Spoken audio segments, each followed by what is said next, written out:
Well, Marian University is all about educating transformative leaders. And when we think about a leader, we think about a person that has a strong intellect. They're inquisitive, they want to learn, they want to understand the world, they want to understand new ways, and they want to understand how to make things better, to advance human flourishing. Secondly, they can do things. They have skills. Some of these skills are just listening skills. Some are speaking skills, writing skills. Some might be, if it's a particular profession, a unique skill of accounting. It might be to work in a lab. It might be to be extremely good in your teaching, to prepare a lesson and deliver it, to run a business, to know how to take apart complex material so you can understand it. So a lot of reading skills, for instance. And the third thing, and the thing that would really differentiate us, is our focus on character. I talked to, over a couple of years ago, I went on a journey around the country, got meetings with leaders from business, ministry, all walks of life. Talked to 1,000 people in total in small groups and one-on-one. And they thought ultimately the distinguishing feature of a great leader is they're trustworthy. Their character is impeccable. You can depend on them. And given how our faith informs everything here at Marian, it illuminates how we teach, how we form community, how we operate. So we're here primarily, the purpose is to educate transformative leaders by nurturing and guiding and forming a great intellect, an inquisitive person, a person with the skills they'll need to be successful, and probably most importantly, to have that all tied together with this trustworthiness, a good character, a solid character.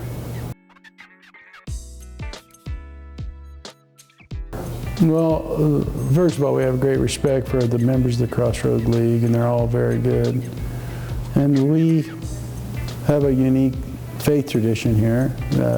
Christianity is not particularly unique to Western world, but the Catholic intellectual tradition is rich.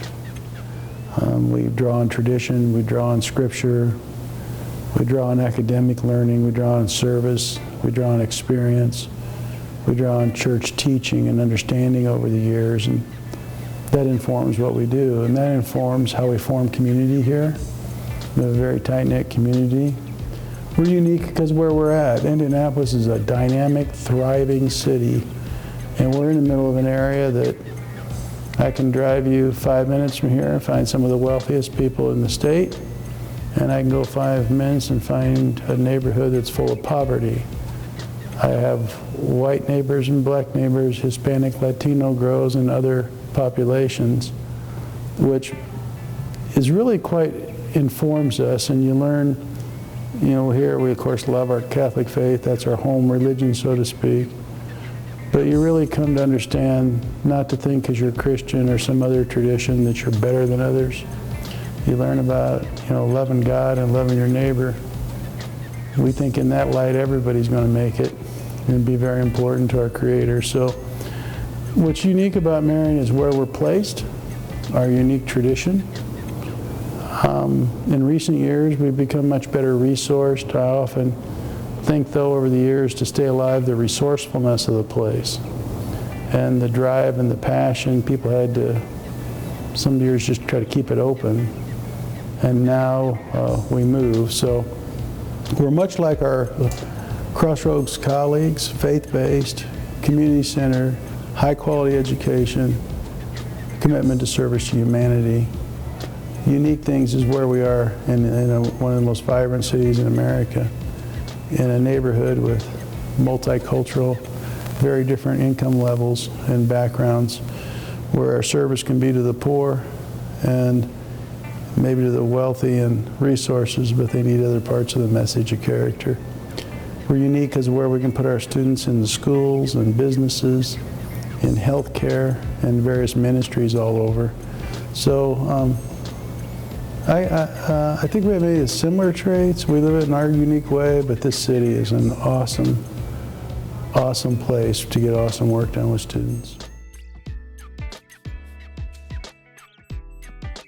I've been a big proponent of intercollegiate athletics. I believe in physical fitness. Just generally part of this is what I believe. Matter of fact, in ancient times, Greek and Roman eras, to develop an intellect without developing the mind, they thought was kind of a waste. They saw the interconnectedness, and the body is very important to survival. Secondly, out of my own experience, I graduated in Nebraska, from undergraduate anyway, from Nebraska Wesleyan University. My freshman year in college, I played football, basketball, and ran track. The last 3 years, I started every football game in my college career, which was quite a blessing. I missed 1 week for injury, but I played in the game. I missed a week of practice. So I was always very blessed to be part of that. And I found the student athletes I played with were serious people about their academics. Some were not. They usually didn't stay around long. The ones that were, we graduated together. We were really successful on the field and off. My classmates are physicians and superintendents and pharmacologists and all those kind of things. So I learned that trusting someone in the classroom and these other areas of life and trusting them on the field and what they'll do, those I've often had, salt and pepper are separate and shakers, but what you do at night and what you do in the day in terms of your life and athletic gets mixed together, and it's one thing, gives a flavor to life. So part of it's my personal experience. In my time here at Marian, it is true. As I mentioned, we're trying to educate transformational leaders. I talk to leaders all over the country. They found former athletes. As a matter of fact, there's some good studies on it. Especially like we do athletics here. It's not the entertainment business. It's really part of our education and monitoring their grades and all. It absolutely does, it contributes to your character. It contributes to your discipline and your skills of getting along with people, listening skills, memorization, knowing your role, learning how, if you talk people down and backbite and talk behind people's back, you ruin the team chemistry. Positive people build it up. That's how businesses, universities, church communities, healthcare, that's how they're built, by good people with the skills to get along and learn how to, a generous effort, how it pays off and makes you feel. So I'm committed because I watch the benefits every day. I'm committed because I experience the benefits. I'm committed to athletics because I read and about these matters and observe and talk to people that hire young people. And they tell me people who are dedicated, whether, and it could be outside of athletics, frankly. It could be the drama club, it could be student government. But if you just go to school, go to a university setting, go to class and go home, you've seriously diminished the quality of your education. So I sincerely believe you have to join something bigger than yourself under the direction of an excellent coach or moderator or professor. And through that, you learn about yourself, you learn about other people, you learn how to apply knowledge, and you gain experience and a depth of richness that you can't get without it. The Crossroads League is, first of all, the presidents in the Crossroads League, our relationship has grown closer and closer. And the institutions realize that while we're unique and we're competitive, we really belong to one another. It's actually a league. It's a league of professionals, it's a league of educators, it's a league of faith-based institutions that share a greater bond and ideals and contributions to society. I think the league, where Marian's going and where the league's going, have been feeding one another. We have 4 very clear goals of our athletic program. We want to build character in our athletic program. Well, if you look at the NAIA Crossroads, we talk about character. Academics.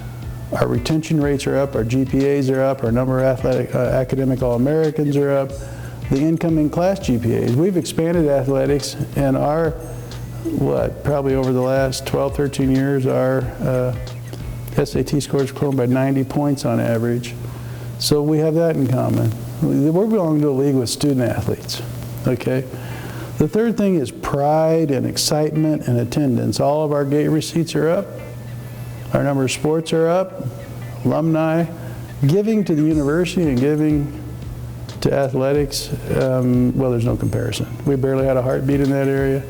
And this year, we'll have a remarkable year of fundraising, and a lot of it's around former athletes and people expanding our arena. They're going to put on a big field house.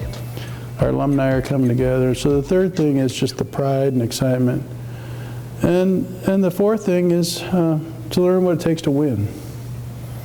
You look at the Crossroads League in the NAIA, we're dominant. And people think we're out to win. What we're doing is out to run great universities, and great universities, when it comes time, when you separate out the good from the great, you look at football, you look at basketball, we really have outstanding record of accomplishment. And whether it's Rhodes Scholar applications, all the various things that you want to look at, but win national championships, win in the classroom, we're very proud of it. So where the Crossroads League is going and where we're going is more than simpatico. It's one and the same, essentially. And I appreciate the other presidents and the institutions and their commitment to those same values. And we believe in the Crossroads League. I appreciate the leadership we've had in the Commissioner's office since the President's made a commitment to that. We appreciate President Commissioner Tom, all he's doing. Of course, JD helps and others along the way. So we have great ADs, great presidents, great institutions. And so together we progress and make a big difference in this state, this country, and beyond.